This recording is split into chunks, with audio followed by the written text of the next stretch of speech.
ഈ നമ്മുടെ കുർബാനയ്ക്ക് 9 ഭാഗങ്ങളുണ്ട്. സീറോ മലബാർ കുർബാനയ്ക്ക് ആമുഖ ശുശ്രൂഷ, വചന ശുശ്രൂഷ, ഒരുക്ക ശുശ്രൂഷ, അനാഫ്ര, അനുരഞ്ജന ശുശ്രൂഷ 1-ാം ഭാഗം, വിഭജന ശുശ്രൂഷ, അനുരഞ്ജന ശുശ്രൂഷ 2-ാം ഭാഗം, ദൈവൈക്യ ശുശ്രൂഷ, സമാപന ശുശ്രൂഷ. നമ്മൾ ഓരോ ദിവസവും ഒന്നാമത് ചിന്തിക്കേണ്ട ഒരു കാര്യം, കുർബാന വളരെ പ്രധാനപ്പെട്ട ഒരു കാര്യമാണ്. നമ്മൾ നേരത്തെ വന്ന് കുർബാനയ്ക്ക് ഒരുങ്ങണം. ആത്മീയമായിട്ട് കുർബാന പകുതി നമ്മൾ കയറി വരില്ല. ഫ്ലൈറ്റിന് യാത്ര ചെയ്യാൻ പോകുമ്പോൾ മണിക്കൂറുകൾക്ക് മുമ്പ് എയർപോർട്ടിൽ പോയി ഇരിക്കില്ല. ഇത് അതിനേക്കാളും ഉയർന്ന ഒരു പറക്കലാണ് ദൈവസന്നിധിയിലേക്ക്. വലിയൊരു യാത്രയാണ് കുർബാന എന്ന് പറഞ്ഞാൽ. അപ്പൊ അതിന് കുറച്ച് സമയം മുൻകൂട്ടി പള്ളിയിൽ വന്നിരുന്ന് നമ്മളൊന്ന് ഒരുങ്ങണം നന്നായിട്ട്. നമ്മളെ TWD ടെസ്റ്റ് നടത്താം. എന്റെ ചിന്തകൾ, വാക്കുകൾ, പ്രവർത്തനം എങ്ങനെയുണ്ട്, ആത്മപരിശോധനയാണ്. അങ്ങനെ ഒരുങ്ങിയതിന് ശേഷം വേണം കുർബാനയുടെ ഈ 9 ഭാഗങ്ങളിലൂടെ കടന്നു പോകാനായിട്ട്. ആമുഖ ശുശ്രൂഷ. അത്യുന്നതമാം സ്വർലോകത്തിൽ സർവേശനു സ്തുതിഗീതം. ഇത് ബേദലയത്തെ കാലിത്തൊഴുത്തില് ഉണ്ണിയേശു പിറന്നു കിടക്കുമ്പോൾ മാലാഖമാര് പാടിയ പാട്ടാണ്. അപ്പൊ നമ്മൾ കുർബാന ആരംഭിക്കുന്നത് ഈശോയുടെ ജനനം ഓർത്തുകൊണ്ടാണ്. കണ്ടോ? അപ്പൊ അത്യുന്നതമാമെന്ന് പാട്ട് പാടുമ്പോൾ എന്റെ ചിന്ത ഉടനെ പുറകോട്ട് പായണം ബേദലഹത്തെ കാലിത്തൊഴുത്തിലേക്ക്. അവിടെ പിറന്നു വീണ് കിടക്കുന്ന ഉണ്ണിയുടെ അരികിലേക്ക് എന്റെ ചിന്തകള് ഭാവനയിൽ ഓടണം. കുർബാനയുടെ പല വിചാരമൊന്നും വരത്തില്ല. കാരണം ഈ വിചാരത്തിന് തന്നെ സമയമില്ല. അടയാളങ്ങളുടെ അർത്ഥം മനസ്സിലാക്കി വിലയിൽ പങ്കുചേരുകയാണെങ്കിൽ. അപ്പൊ ഈശോയുടെ ജനനം ഓർത്തുകൊണ്ട് ആമുഖ ശുശ്രൂഷയുടെ ആരംഭിക്കുന്നു. ഈശോ പഠിപ്പിച്ച പ്രാർത്ഥന ഒരുമിച്ചില്ലാണ്. സ്വർഗസ്ഥനായ ഞങ്ങളുടെ പിതാവേ, അപ്പ എന്ന് വിളിക്കുന്നു. അപ്പ എന്ന് ആരെ വിളിക്കുക? സാധാരണ മക്കള്. അപ്പ എന്ന് വിളിക്കുന്നത് മക്കളാണ്. അപ്പൊ നമ്മളെല്ലാവരും സഹോദരി സഹോദരങ്ങളാണെന്നുള്ള ആ ഒരു ചിന്ത മനസ്സിലേക്ക് കൊണ്ടുവന്നിട്ട് ഒരുമിച്ച് അപ്പ എന്ന് വിളിക്കുകയാണ്. അവിടെ വെറുപ്പ് മൈരാഗ്യമൊന്നുമില്ല. അനുരഞ്ജിതരായിട്ടുള്ള മക്കളാ ഒരുമിച്ച് കൂടിയിരിക്കുന്നത്. അപ്പ എന്ന് വിളിക്കുന്നു. അവിടെ ഞാൻ ഒന്നുകൂടി കൂട്ടിച്ചേർക്കും, ക്രൈസ്തവര് മാത്രമല്ല ദൈവത്തിന്റെ മക്കള്. എല്ലാ അക്രൈസ്തവരും ജാതിക്കും മതത്തിനും അതീതമായിട്ട് എല്ലാവരെയും എന്റെ സഹോദരിയും സഹോദരനായിട്ട് കാണാൻ കഴിയുന്നൊരു കണ്ണ് നമുക്കുണ്ടാകണം. ആ മനോഭാവത്തിലായിരിക്കണം ഞാൻ കരങ്ങൾ ഉയർത്തി ആദ്യം അപ്പ എന്ന് വിളിക്കുന്നത്. സ്വർഗസ്ഥനായ ഞങ്ങളുടെ പിതാവേ, ഞങ്ങളുടെ പിതാവേ, അപ്പ എന്ന് വിളിച്ച് ഞങ്ങൾക്ക് മക്കളാണ് സ്ഥിരീകരിക്കുകയാണ്. ഇപ്പൊ ജാതി ചിന്തകള്, വർഗീയ ചിന്തകള്, ഞാൻ സഹായം കൊടുക്കുന്നുണ്ടെങ്കിൽ ക്രിസ്ത്യാനിയാണ് നോക്കിയിട്ടല്ല കൊടുക്കണ്ടേ. അർഹതപ്പെട്ട ആരെയും ഞാൻ സഹായിക്കണം. എനിക്ക് ഹിന്ദു ഇല്ല, മുസ്ലിം ഇല്ല, ഒരു വ്യത്യാസമില്ല. ക്രിസ്ത്യാനി എന്ന് പറഞ്ഞാൽ വേർതിരിച്ച് മതിൽ കെട്ടി മാറ്റി നിർത്താനല്ല ഈശോ പറഞ്ഞിരിക്കുന്നത്. നോക്കി ഈശോയുടെ മനോഭാവം നോക്കിയാൽ നിങ്ങൾ അവിടെ ശമറായനെ കൊണ്ടുവന്നു യഹൂദരെ സഹായിക്കാനായിട്ട്. വേറെ വംശത്തിൽപ്പെട്ട ആളെ വിജാതിനെ കൊണ്ടുവന്നിരിക്കുന്നത്. ഒരു വർഗീയ ചിന്തയും ക്രൈസ്തവനുള്ളിൽ കടന്നുകൂടാൻ പാടില്ല. എല്ലാവരെയും ദൈവമക്കളായി കണ്ട് സ്നേഹിക്കാൻ, സഹോദരി സഹോദരങ്ങളായി കണ്ട് സ്നേഹിക്കാനും എനിക്ക് സാധിക്കണം. ആമുഖ ശുശ്രൂഷയിൽ ഈശോ പഠിപ്പിച്ച പ്രാർത്ഥന ചൊല്ലുമ്പോൾ ഈ മനോഭാവങ്ങൾ എന്റെ മനസ്സിൽ നന്നായിട്ട് അലയടിച്ചുകൊണ്ടിരിക്കണം. വർഗീയ വിഷം തുപ്പുന്ന ആധുനിക കാലഘട്ടത്തിന്റെ ചിന്തകൾ ഒരു ശകലം പോലും ക്രൈസ്തവനുള്ളിലേക്ക് കടന്നുകൂടാൻ പാടില്ലെന്നൊരു കാര്യം പിതാവ് അടിവരയിട്ടിയ അവസരത്തിൽ ഓർപ്പിക്കുകയാണ്. കർത്താവേ മമ രാജാവേ. ആ സങ്കീർത്തനം ദാവീദ് ആടുകളെ പുൽത്തകളിൽ മേയിക്കാൻ വിട്ടിട്ട് ഇരുന്ന് സങ്കീർത്തനം ആലപിച്ചുകൊണ്ട് ദൈവത്തിന്റെ പരിപാലന ഓർക്കുമായിരുന്നു. അതുപോലെ ദൈവത്തിന്റെ പരിപാലന ഓർക്കുന്ന സമയമാണ് ഈ സങ്കീർത്തനം ആലപിക്കുമ്പോൾ. എന്റെ ജീവിതത്തിൽ, നമ്മുടെ ജീവിതത്തിൽ പുറകോട്ട് തിരിഞ്ഞ് നോക്കാൻ നമ്മള് നോക്കിയേ, ഞാൻ ഇവിടം വരെ എത്തിയിരിക്കുന്നു, ദൈവം എന്നെ കൈപിടിച്ചിങ്ങനെ നടത്തിക്കൊണ്ടുവരുന്നു. ഉത്താനഗീതം ആലപിക്കുന്നു. സർവാധിപനാം കർത്താവ്. ഉത്താനഗീതം ആലപിക്കുമ്പോൾ നമ്മള് യേശുവിന്റെ ഉത്ഥാനവും മരണശേഷമുള്ള നമ്മുടെ ഉയർപ്പുമാണ് ഓർക്കുക. ഉത്താനഗീതം ആലപിക്കുമ്പോൾ സർവാധിപനാം കർത്താവിന്റെ ആ പാട്ടാണ്. അതാണ് ഉത്താനഗീതം എന്ന് പറയുന്നത്. അപ്പൊ ശരിക്കും പറഞ്ഞ ഈശോയുടെ ജനനം മുതല് ഉത്ഥാനം വരെയുള്ള ഒരു പാക്കേജാണ് ആമുഖ ശുശ്രൂഷ. നമ്മൾ ശരിക്കും മനസ്സിലാക്കിയിരിക്കണം. ജനനം ഓർത്തു, നമ്മളെല്ലാവരും ദൈവത്തിന്റെ മക്കളാണെന്ന് ഓർത്തു, എൻ്റെ ജീവിതത്തിൽ ദൈവം നൽകിയ നാളിതുവരെ നൽകിയ പരിപാലനം ഓർത്തു, പിന്നെ ഈശോയുടെ ഉത്ഥാനം ഓർത്തു, മരണശേഷമുള്ള എൻ്റെ ഉയർപ്പും ഞാൻ ഓർക്കുന്നു. ഈ ചിന്ത കൊണ്ടുവരേണ്ട ആവശ്യമാണ്. മരണശേഷമുള്ള നമ്മുടെ ജീവിതത്തെക്കുറിച്ചുള്ള ചിന്ത കൊണ്ടുവരണം. ഉയർപ്പ്, ഞാനും മരിച്ചു ഉയർക്കേണ്ടവനാണ്. ഈശോയുടെ ഉത്ഥാനത്തിലുള്ള വിശ്വാസം, അത് പിതാവ് അടിവരയിട്ട് പറയട്ടെ കേട്ടാ. യേശുവിന്റെ ഉത്ഥാനത്തിലുള്ള വിശ്വാസമാണ് നമ്മൾ ക്രൈസ്തവ വിശ്വാസത്തിന്റെ അടിസ്ഥാനം, ബേസ്. വിശ്വാസം എന്നൊരു ദാനമാണ്. അത് ചുമ്മാ കാശ് കൊടുത്താൽ കിട്ടില്ല, നമ്മൾ കഴിവുകൊണ്ട് നേടിയെടുക്കാനും പറ്റില്ല. വിശുദ്ധ കുർബാനയിലെ രണ്ടാമത്തെ ഭാഗമാണ് വചന ശുശ്രൂഷ. ത്രൈശുദ്ധ കീർത്തനം ആലപിച്ചുകൊണ്ടാണ് വചന ശുശ്രൂഷ ആരംഭിക്കുക. ത്രൈശുദ്ധ കീർത്തനം എന്ന് പറഞ്ഞാൽ 3 വിശേഷണങ്ങൾ, ദൈവത്തിന്റെ 3 വിശേഷണങ്ങൾ പറഞ്ഞുകൊണ്ടാണ് ആ ത്രൈശുദ്ധ കീർത്തനം ആലപിക്കുക. സർവേശ, ബലവാനെ, അമർത്യനെ. പരിപാവനനാം സർവേശ, പരിപാവനനാം ബലവാനെ, പരിപാവനനാം അമർത്യനെ. ഞാൻ കുട്ടികളുടെ ക്ലാസ്സിൽ ഇത് പാടിക്കൊടുത്തിട്ട് 3 വിശേഷങ്ങൾ ഏതാന്ന് വെച്ചാൽ ഒരു കൊച്ചു പറഞ്ഞു പരിപാവനമാം, പരിപാവനമാം, പരിപാവനമാം. അവർക്ക് മനസ്സിലായില്ല എന്താ പറഞ്ഞെന്ന്. സർവേശ, ബലവാനെ, അമർത്യനെ, ദൈവത്തിന്റെ 3 വിശേഷണങ്ങൾ പറഞ്ഞുകൊണ്ടാണ് ത്രൈശുദ്ധ കീർത്തനം ആലപിക്കുക. നമ്മളിവിടെ മാലാഖമാരോട് ചേർന്ന് ദൈവത്തിന്റെ വചനം കേൾക്കാനുള്ള സന്തോഷം തുള്ളിച്ചാടി പ്രകടിപ്പിക്കുന്ന ഒരു പാട്ടാണത്. ചില പള്ളികളിലൊക്കെ കൊച്ചുകുട്ടികൾ ഈ പാട്ട് പാടുമ്പോൾ ഡാൻസ് ചെയ്യണം കണ്ടിട്ടുണ്ട്, കുഞ്ഞു പിള്ളേർ മുമ്പിൽ നിന്നിട്ട്. കറക്റ്റ് ഈ സമയത്തെ ടെമ്പോ അതാണ്. ദൈവത്തിന്റെ അപ്പന്റെ സ്വരം കേൾക്കാൻ പോവുകയാണ്. അതൊരു സന്തോഷം പ്രകടിപ്പിക്കുന്ന പാട്ടാണ് ഈ ത്രൈശുദ്ധ കീർത്തനം. പഴയ നിയമത്തില് 2 വായന, പുതിയ നിയമത്തില് 2 വായന. പഴയ നിയമത്തില് ആദ്യത്തെ 5 പുസ്തകങ്ങൾ, പഞ്ചഗ്രന്ഥി എന്ന് പറയില്ലേ, ആദ്യത്തെ 5 പുസ്തകങ്ങളിൽ നിന്നും ഒരു വായന. പിന്നെ പഞ്ചഗ്രന്ഥിയിൽ നിന്നല്ലാത്ത പഴയ നിയമത്തിന്റെ മറ്റു ഭാഗങ്ങളിൽ നിന്ന് ഒരു വായന. പിന്നെ ലേഖനം ഒരു വായന. പിന്നെ സുവിശേഷം ഒരു വായന. അങ്ങനെ 4 വായനകളാണ് ശരിക്ക് നമ്മുടെ കുർബാനയിലുള്ളത്. ഈ കുർബാനയിൽ വചനം വായിക്കുമ്പോൾ നമ്മൾ ദൈവത്തിൻ്റെ സ്വരമാണ് കേൾക്കുന്നത്. ആ വായനയിലൂടെ ദൈവസ്വരം, എൻ്റെ അപ്പൻ്റെ ശബ്ദം കേൾക്കുന്ന നിമിഷങ്ങളാണത്. ആ ഒരു ചിന്ത ഉൾക്കൊള്ളാൻ നമുക്ക് സാധിക്കണം. ശരിക്കും നമ്മൾ ബൈബിൾ വായിക്കുമ്പോൾ നമ്മുടെ പിതാവായ ദൈവത്തിൻ്റെ സ്വരമാണ് കേൾക്കുന്നത്. വിശ്വാസത്തിൻ്റെ കാതുകൾ തുറക്കുമ്പോൾ. സുവിശേഷം വായിച്ചതിന് ശേഷം കാറോസുസ പ്രാർത്ഥന ചെല്ലുന്നുണ്ട്. അത് വായിച്ചു കേട്ട വചനത്തോട് നമ്മൾ പ്രാർത്ഥനയിൽ പ്രതികരിക്കുകയാണ്. ഞാൻ മറ്റൊരു കാര്യം കൂടി ഈ അവസരത്തിൽ സൂചിപ്പിക്കുകയാണ്. വചനം വായിക്കുന്നത് ഏറ്റവും വലിയ പ്രാർത്ഥനയാണ് എൻ്റെ കാഴ്ചപ്പാടിൽ.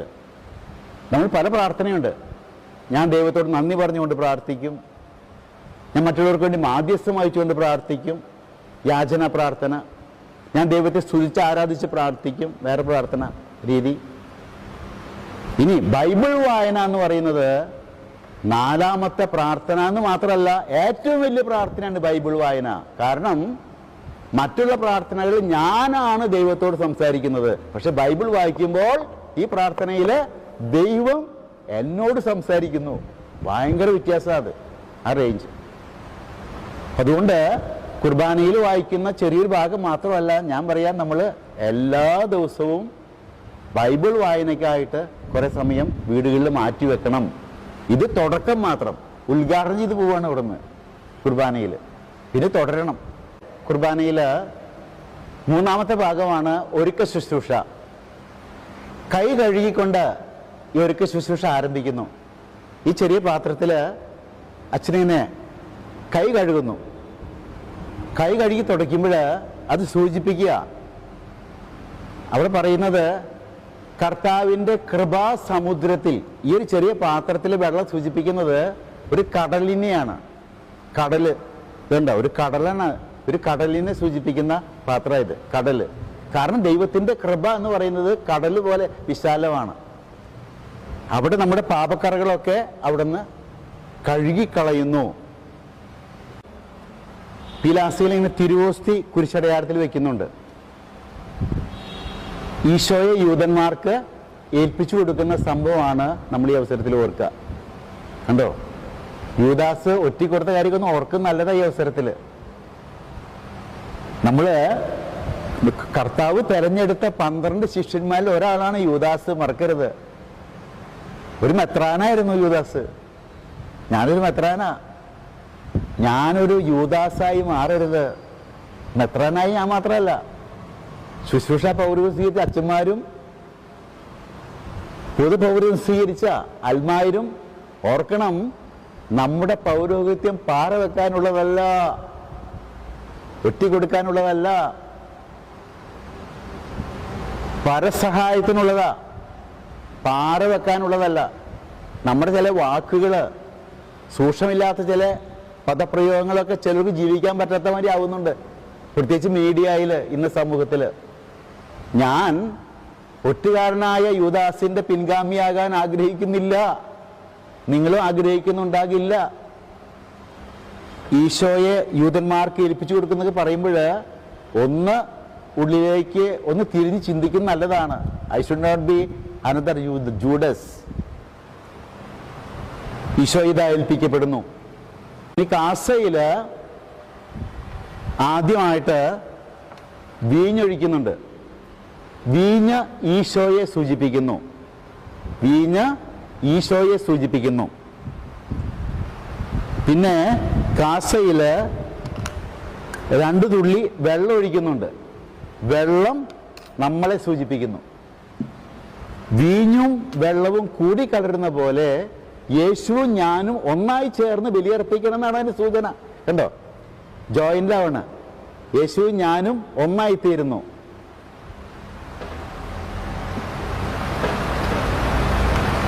ഒപ്പം കർത്താവിന്റെ തിരുവിലാവ് കുന്നുകൊണ്ട് പിളർന്നപ്പോൾ അവിടുന്ന് രക്തവും വെള്ളവും ഒഴുകിയ സംഭവം നമ്മൾ ഈ അവസരത്തിൽ ഓർക്കുന്നുണ്ട് കേട്ടോ.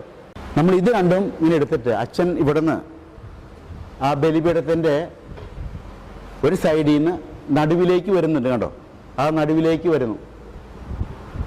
കാൽവരിക്കുന്നിലേക്ക് കുരിശു ചുമന്നു പോകുന്ന യേശുവിന്റെ പീഡാനുഭവ രംഗമാണ് നമ്മൾ ഈ അവസരത്തിൽ ഓർക്കുക. കണ്ടോ, അത് ഇവിടുന്ന് ഇപ്പോൾ ഇങ്ങനെ വരില്ലേ, ബലിപീഠത്തിന്റെ പ്രധാന ഭാഗത്തേക്ക് വരുന്നു. കാൽവരിക്കുന്നിലേക്ക് കുരിശു ചുമന്നു പോകുന്ന യേശുവിന്റെ പീഡാനുഭവ രംഗമാണ് നമ്മൾ ഓർക്കുക. അവിടെ നമ്മൾ ചിന്തിക്കണം, ഞാനും യേശുവിനോടുകൂടി എൻ്റെ അനുദിന ജീവിതത്തിൽ കുരിശു ചുമന്നുകൊണ്ട് മുന്നോട്ട് നീങ്ങുന്ന വ്യക്തിയാണ്. എൻ്റെ അനുദിന ജീവിതത്തിലെ കുരിശുകളൊക്കെ ഞാൻ യേശുവിൻ്റെ പീഡാസങ്ങൾ ചേർത്ത് കാഴ്ചവെക്കാനൊക്കെ ഈ സമയം നമ്മൾ പ്രാർത്ഥനയിലായിരിക്കണം. എന്നിട്ട് കാഴ്ചവെപ്പിൻ്റെ സമയത്ത് കാസിയും ബിലാസിനെ കുരിശാകൃതിയിൽ ഉയർത്തുന്നു. അപ്പൊ കർത്താവിന്റെ കുരിശുമരണമാണ് നമ്മൾ ഓർക്കുക. കുരിശുമരണം. കാസിയും പിലാസിയും ബലിപീഠത്തിൽ ഇറക്കി വെക്കുമ്പോൾ ഇങ്ങനെ ഇറക്കി വെക്കുന്നില്ലേ? അപ്പൊ ഞാൻ പറഞ്ഞിട്ടുണ്ട്, മറക്കില്ല എന്ന് വിചാരിക്കുന്നു. ഇവിടെ ഇത് കർത്താവിന്റെ കല്ലറ, മദ്ബഹ കർത്താവിന്റെ കല്ലറ സ്ഥിതി ചെയ്യുന്ന തോട്ടം. കർത്താവിന്റെ കല്ലറ സ്ഥിതി ചെയ്യുന്ന മദ്ബഹയിൽ തോട്ടത്തില് കർത്താവിന്റെ കല്ലറയില് കർത്താവിന്റെ മൃതശരീരം സംസ്കരിക്കുന്നു. ഇനി അവിടെ ഈ ശോശപ്പ കൊണ്ട്, ഇതിനെ പറയുന്ന പേരാണ് ശോശപ്പ. ശോശപ്പ കൊണ്ട് ഇങ്ങനെ മൂടുന്നുണ്ട്. കർത്താവിന്റെ കല്ലറവാതിൽ കല്ലുരുട്ടി മൂടിയതിനെയാണ് സൂചിപ്പിക്കുക. ഈ കുർബാനയിൽ കുറച്ച് കഴിയുമ്പോൾ നമ്മൾ ഈ ശോശപ്പ ഇങ്ങനെ ചുരുട്ടി വയ്ക്കുന്നതായിട്ട് കാണുന്നുണ്ട്. ഇങ്ങനെ ചുരുട്ടി വയ്ക്കുന്നു.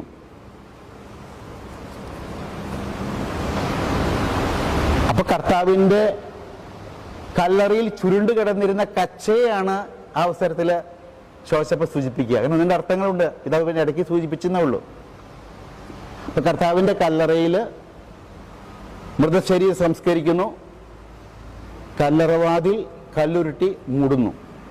ഈ ഒരുക്ക ശുശ്രൂഷയില് ദിവ്യരഹസ്യഗീതം ആലപിക്കുന്നുണ്ട്.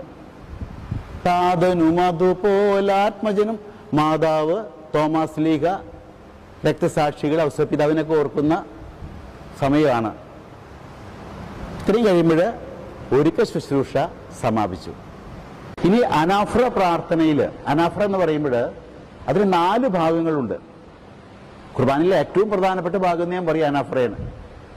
എല്ലാം പ്രധാനപ്പെട്ടതാണെങ്കിലും ആദ്യത്തെ ഭാഗത്ത് ആദ്യം തന്നെ അച്ഛൻ ജനങ്ങളുടെ പ്രാർത്ഥന സഹായം യാചിക്കുന്ന ഭാഗമുണ്ട്. അത് കഴിഞ്ഞിട്ട് ഈ 4 പാർട്സ് ആണ്, 1, 2, 3, 4. അതിൽ ഫസ്റ്റ് പാർട്ടിൽ ഞാൻ പറയാ ഒരു പ്രണാമജപ പ്രാർത്ഥന, ഒരു നീണ്ട പ്രാർത്ഥന. അതിനൊരു അപ്പൻഡിക്സ് ഉണ്ട്. ഒരു അപ്പൻഡിക്സ് ഞാൻ പറയുന്നത് മാനുഷിക തലത്തിൽ പറയുന്ന കേട്ടോ, അപ്പൻഡിക്സ് വാക്ക് ഉപയോഗിക്കാൻ പാടില്ല ശരിക്കും, എങ്കിലും ഒരു അപ്പൻഡിക്സ്. പിന്നെ രണ്ടാമത്തെ ഒരു നീണ്ട പ്രാർത്ഥന, പ്രണാമജപ പ്രാർത്ഥന. പ്രണാമജപം എന്ന് പറഞ്ഞാൽ പ്രണമിച്ചുകൊണ്ട് കുഞ്ഞു നീളുന്ന പ്രാർത്ഥന എന്നാണ് അർത്ഥം. അതിനൊരു അപ്പൻഡിക്സ് ഉണ്ട്. പിന്നെ മൂന്നാമത്തെ പ്രണാമജപ പ്രാർത്ഥന, അതിന്റെ നടുവിലാണ് അപ്പൻഡിക്സ് ഉപയോഗിക്കാൻ പാടില്ല, ഞാൻ പറയുന്ന വാക്ക് ഉപയോഗിക്കുന്നത്. പിന്നെ 4ാമത്തെ പ്രണാമജപ പ്രാർത്ഥനയുടെ അവസാനം വീണ്ടും. ഒന്നാമത്തേല് നീണ്ട പ്രാർത്ഥന ദൈവത്തെ പ്രതിപാദിക്കുന്ന പ്രാർത്ഥനയാണ്. അതിന്റെ അവസാനത്തെ അപ്പൻഡിക്സ് ഞാൻ പറയുന്നത് ഇതാണ്, സമാധാനാശംസ. രണ്ടാമത്തെ പ്രണാമജപ പ്രാർത്ഥന ത്രിത്വൈക ദൈവത്തെ സൂചിപ്പിക്കുന്ന പ്രാർത്ഥനയാണ്. പിതാവും പുത്രനും പരിശുദ്ധാത്മാവുമായി സർവേശ്വര പ്രാർത്ഥനയില്ലേ, അതിന്റെ അവസാനമാണ് ഓശാന ഗാനം.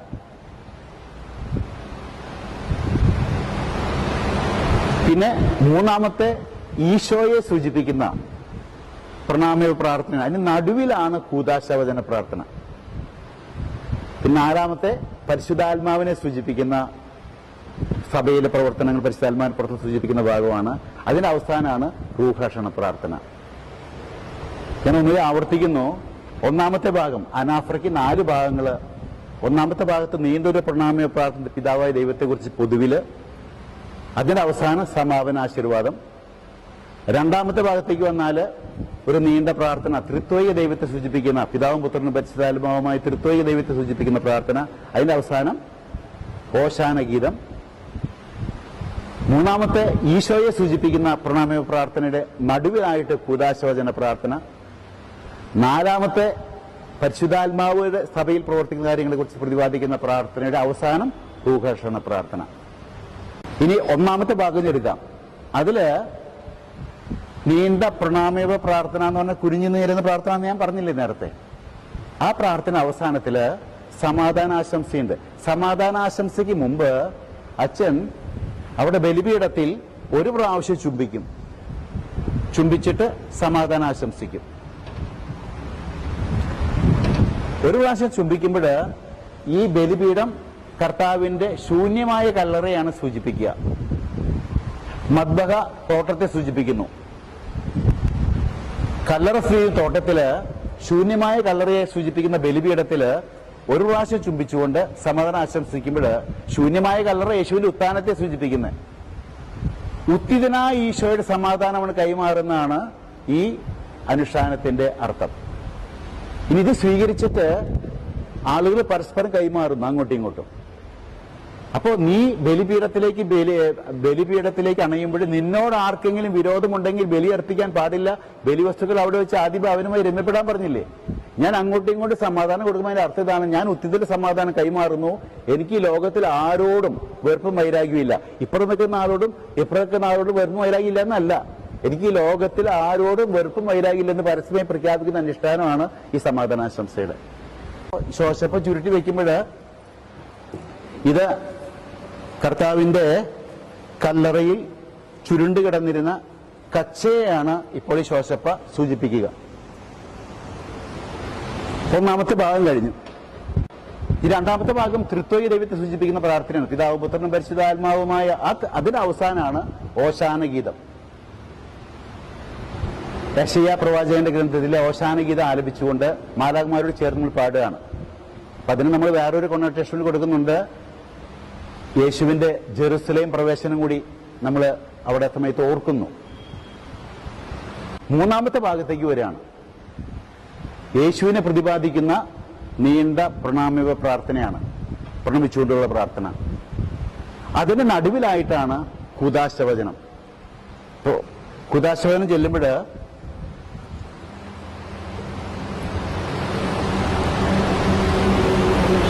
കാസയും പീലാസയും, പീലാസയില് ഈശോയുടെ ഇതെന്റെ ശരീരമാകുന്നു,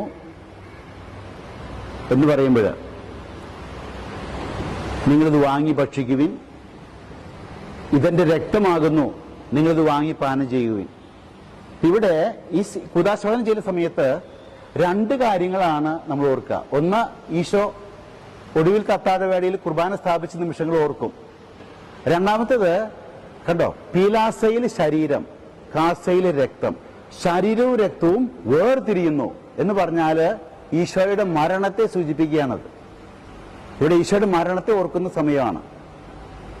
പീലാസയിൽ ശരീരം, കാസയിൽ രക്തം, ശരീരരക്തങ്ങളുടെ വേർതിരിവ് മരണത്തെ സൂചിപ്പിക്കുന്നു. ഒപ്പം തന്നെ സിഹിയോൻ ശാലയിൽ അന്ത്യത്താഴവേളയിൽ ഈശോ കുർബാന സ്ഥാപിച്ച നിമിഷങ്ങളും നമ്മൾ ഓർക്കുന്നുണ്ട് കൂദാശോചന പ്രാർത്ഥന ചെല്ലുമ്പോൾ. മൂന്നാമത്തെ പ്രണാമേവ പ്രാർത്ഥനയും ആ മൂന്നാമത്തെ ഭാഗം കഴിഞ്ഞാൽ പിന്നെ മധ്യസ്ഥ പ്രാർത്ഥനയുണ്ട്. കൈവിരിച്ചുകൊണ്ടുള്ള മധ്യസ്ഥ പ്രാർത്ഥന ചെല്ലുമ്പോൾ ഈ ലോകം മുഴുവന് വേണ്ടി ക്രൂശിതനോട് ചേർന്ന് മാധ്യസ്ഥം വഹിച്ച് പ്രാർത്ഥിക്കുക നമ്മൾ, ക്രൂശിതനോട് ചേർന്ന്.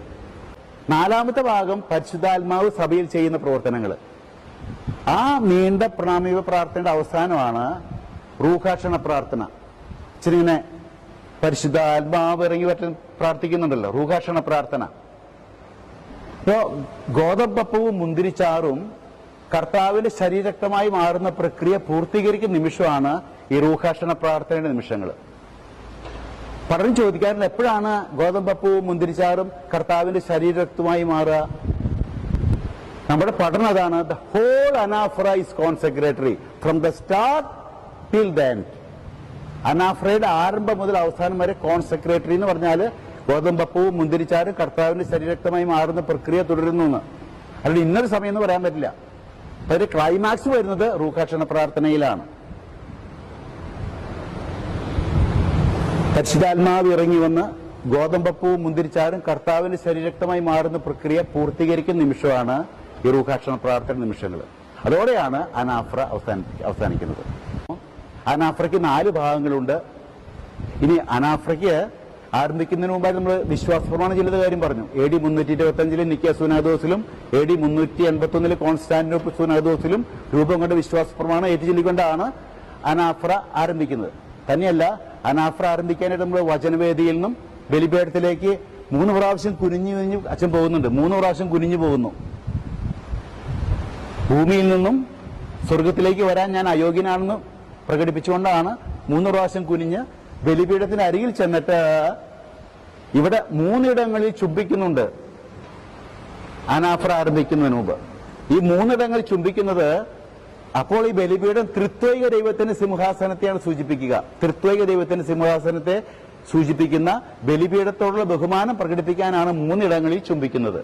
അപ്പോ മദ്ബഹ സ്വർഗത്തെ സൂചിപ്പിക്കുന്നു, ബലിപീഠം ത്രിത്വൈക ദൈവത്തിന്റെ സിംഹാസനത്തെ സൂചിപ്പിക്കുന്നു. 3 ഇടങ്ങൾ ചുംബിച്ചുകൊണ്ട് അനാഫ്ര ആരംഭിക്കുന്നു. അനാഫ്രയുടെ ആദ്യ ഭാഗത്ത് പിതാവായ ദൈവത്തെ സൂചിപ്പിക്കുന്ന കോമൺ പ്രണാമ്യ പ്രാർത്ഥന, അതിന്റെ അവസാനം സമാധാനാശംസ.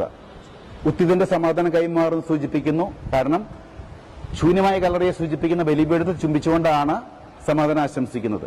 ഈ സമാധാനം അങ്ങോട്ട് കൈമാറുമ്പോൾ എനിക്ക് ആരോടും വെറുപ്പും വൈരാഗില്ലെന്ന് പരസ്യമായി പ്രഖ്യാപിക്കുന്ന അനുഷ്ഠാനമാണ് നമ്മൾ കണ്ടു. പിന്നെ ശോശപ്പ തെറുത്തു വെക്കുമ്പോൾ അത് ശൂന്യമായ കല്ലറയിൽ ചുരുണ്ട് കിടന്നിരുന്ന കച്ചയാണ് സൂചിപ്പിക്കാൻ നമ്മൾ കണ്ടു. പിന്നെ രണ്ടാമത്തെ പ്രണാമ പ്രാർത്ഥനയിലേക്ക് വരുമ്പോൾ ത്രിത്വൈക ദൈവത്തെ സൂചിപ്പിക്കുന്ന പിതാവും പുത്രനും പരിശുദ്ധാത്മാവുമായി ത്രിത്വൈക ദൈവത്തെ സൂചിപ്പിക്കുന്ന പ്രാർത്ഥന, പ്രണാമ പ്രാർത്ഥനയുടെ പ്രാർത്ഥന. അതിന്റെ അവസാനം ഓശാന ഗീതം, യെശയ്യാ പ്രവാചകന്റെ ഗീതമാണ് അത്. ഒപ്പം തന്നെ നമ്മൾ യേശുവിന്റെ ജെറുസലേം പ്രവേശനം ഓർക്കുന്നുണ്ടെന്ന് മാത്രം. പിന്നെ 3ാമത്തെ പ്രണാമയോഗത്തിലേക്ക് വന്നു. അവിടെ ഈശോയെ പ്രതിപാദിക്കുന്ന പ്രാർത്ഥനകളാണ്. അതിനടുവിലാണ് കുദാശോചന പ്രാർത്ഥന. കുദാശോചന പ്രാർത്ഥന ഈശോയുടെ മരണത്തെ സൂചിപ്പിക്കുന്നു. കാരണം കാസയിൽ രക്തം, പീലാസയിൽ ശരീരം, ശരീരരക്തങ്ങളുടെ വേർതിരിവ് മരണത്തെ സൂചിപ്പിക്കുന്നു. പിന്നെ സെഹിയോൻ ശാലയിൽ ഈശോ കുർബാന സ്ഥാപിച്ച നിമിഷങ്ങൾ നമ്മൾ ആ സമയത്ത് ഓർക്കുന്നുണ്ട്.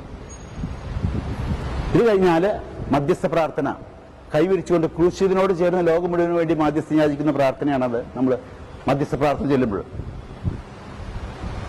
അത് കഴിഞ്ഞാൽ 4ാമത്തെ പ്രണാമ പ്രാർത്ഥന പരിശുദ്ധാത്മാവ് സഭയിൽ പ്രവർത്തിക്കുന്ന കാര്യങ്ങളെ കുറിച്ച് പ്രതിപാദിക്കുന്നു.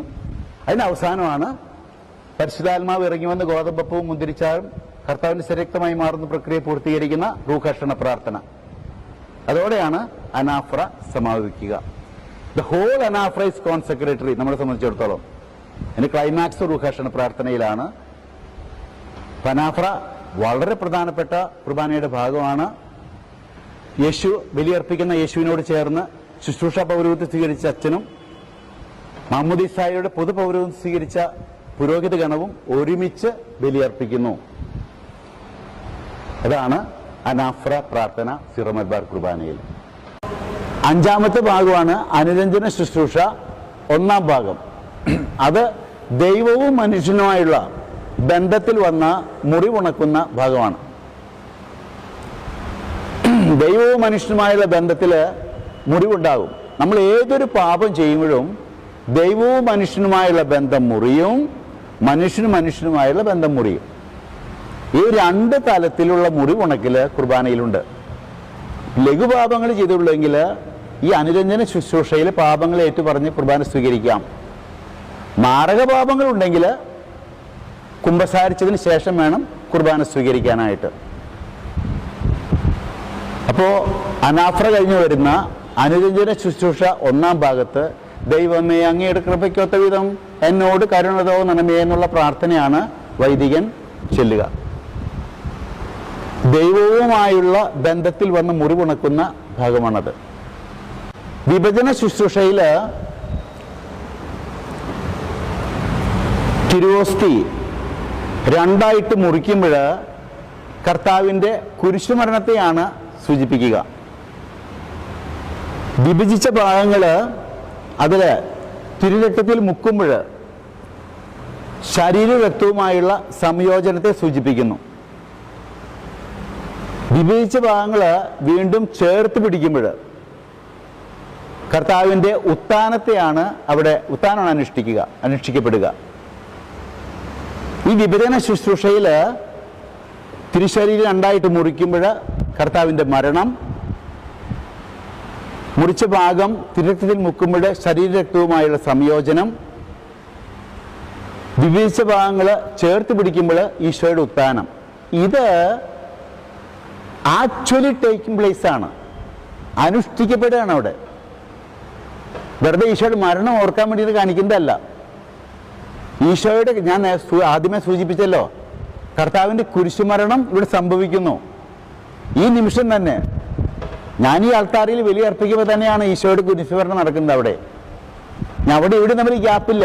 No difference between time and space with regard to God. ദൈവത്തിന്റെ തലത്തിൽ നിന്ന് ചിന്തിക്കുമ്പോൾ സമയത്തിനും കാലത്തിനും അതീതനാണ് ദൈവം.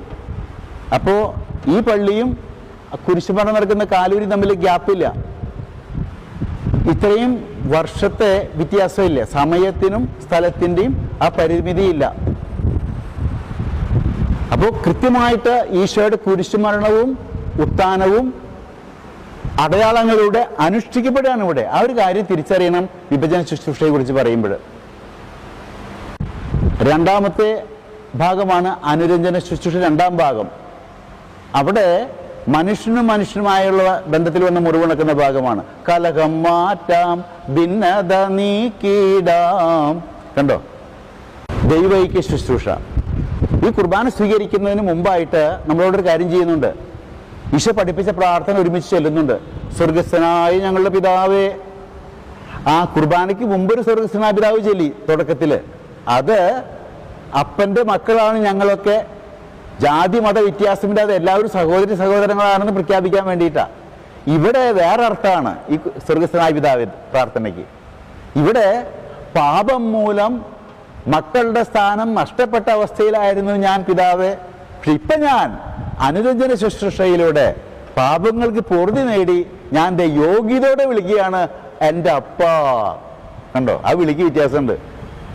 ഞാൻ അനുരഞ്ജിതനായി, കലഹം മാറ്റി വിദ്വേഷം നീക്കി അനുരഞ്ജിതനായി ഈശോയെ സ്വീകരിക്കാൻ ഒരുങ്ങി. എന്നൊരു യോഗ്യതയോടെ വിളിക്കുകയാണ്. എനിക്ക് അപ്പന്റെ സ്ഥാനം വീണ്ടും കിട്ടി. ധൂർത്തപുത്രനായി എനിക്ക് എൻ്റെ അപ്പനായി കിട്ടിയ സന്തോഷത്തോടുള്ള വിളിയാണ് ഇവിടെയുള്ള സ്വർഗസ്ഥനായ പിതാവേ എന്ന് പ്രാർത്ഥന തരുമ്പോഴുള്ള വിളി. എന്നിട്ടാണ് ഞാൻ ഈശോയെ സ്വീകരിക്കുന്നത്. ഏറ്റവും അവസാന ഭാഗമാണ് സമാപന ശുശ്രൂഷ. ഞാൻ തുടക്കത്തിൽ സൂചിപ്പിച്ചു, കുർബാന എന്ന് പറയുന്നത് പള്ളിയിൽ മാത്രം ഒതുങ്ങി നിൽക്കുന്ന ഒരു ആചാരാനുഷ്ഠാനം മാത്രമല്ല. അത് കുർബാനയുടെ ദൈർഘ്യം 24 മണിക്കൂറാണ് ഒരു ക്രൈസ്തവനെ സംബന്ധിച്ചിടത്തോളം ഒരു ദിവസം. അതിൻ്റെ തുടക്കം മാത്രം പള്ളിയിൽ 1 മണിക്കൂർ അമ്മ കുഞ്ഞിനെ ചോറ് കൊടുത്ത് മസിലുറപ്പിച്ച് വിടുക. ഇത് ടോണിക്ക എന്ന് പറഞ്ഞില്ലേ, ഇത് മരുന്നാന്ന് പറഞ്ഞില്ലേ, അത് എൻ്റെ മസിലുറപ്പിക്കുകയാണ് ഈശോയുടെ ശരീരം തന്നുകൊണ്ട്. ഈ മരുന്ന് തന്നുകൊണ്ട് എൻ്റെ കണ്ണ് തുറപ്പിക്കുകയാണ്. സമൂഹത്തിലേക്ക് ഇറങ്ങിച്ചെന്ന് അവശരിൽ യേശുവിനെ കണ്ടുകൊണ്ട് അവനെ ശുശ്രൂഷ ചെയ്യാനായിട്ട് എൻ്റെ കണ്ണ് തുറപ്പിക്കുന്നു, മസിലുറപ്പിക്കുന്നു. എന്നിട്ട് ഈശോ എന്താ ചെയ്യുന്നറിയാവോ? ആശ്രയിച്ച് അയക്കുകയാണ് നമ്മളെ. ചെല്ല് മക്കളെ, പോ, നീ ചെല്ല്, സമൂഹത്തിലേക്ക് ഇറങ്ങി ചെല്ല്. ഒറ്റ വാചകം പറഞ്ഞുകൊണ്ടാ, നീയും പോയി അതുപോലെ ചെയ്യുക. ആരെ പോലെ? നല്ല ശമരായനെ പോലെ. ആ അവശനെ എടുത്ത് കഴുതപ്പുറത്ത് മരുന്ന് വെച്ച് കെട്ടി കൊടുത്ത് കഴുതപ്പുറത്ത് കയറി സത്രത്തിൽ കൊണ്ടുവന്നേക്ക് നല്ല ശമരായന്റെ രൂപം ഞാൻ പറഞ്ഞു തന്നിട്ടില്ലേ? മാതൃക, മോഡല്. ഈശോ ആശീർവദിക്കുകയാണ്. ഞാൻ എൻ്റെ ശരീരവും രക്തതന്ത്രം നിന്നെ ശക്തിപ്പെടുത്തിയിരിക്കുന്നത്, നിന്റെ കണ്ണ് തുറപ്പിക്കുന്നത്. ഈ എളിയവരിൽ ഒരുവൻ ചെയ്തപ്പോൾ എനിക്ക് തന്നെയാണ് ചെയ്ത് നല്ല ചെയ്തുകൊണ്ട് അവൻ്റെ മുഖത്ത് എൻ്റെ മുഖം ദർശിക്കാൻ നിന്നെ ശക്തിപ്പെടുത്തിയാൻ മരുന്ന് തന്ന് നിന്റെ കണ്ണ് തുറപ്പിച്ച് വിടുകയാണ് നിന്നെ ഞാൻ. നീയും പോയി അതുപോലെ ചെയ്യുക. ഞാൻ തല കുനിച്ച് റെഡി എന്ന് പറഞ്ഞ് പോയിട്ട് വീട്ടിൽ പോയിട്ട് വെറുതെ ഇരുന്നാൽ കണ്ടോ, ഈ 1 മണിക്കൂറിൽ നിന്ന് കിട്ടിയ ഊർജം 23 മണിക്കൂറും നീണ്ടു നിൽക്കുന്ന പ്രവർത്തനങ്ങൾക്കുള്ള ഊർജമാണ്. ഇത് രണ്ടും കൂടി ചേർന്നതാണ് ബലിജീവിതം അല്ലെങ്കിൽ കുർബാന എന്ന് പറയുന്നത്.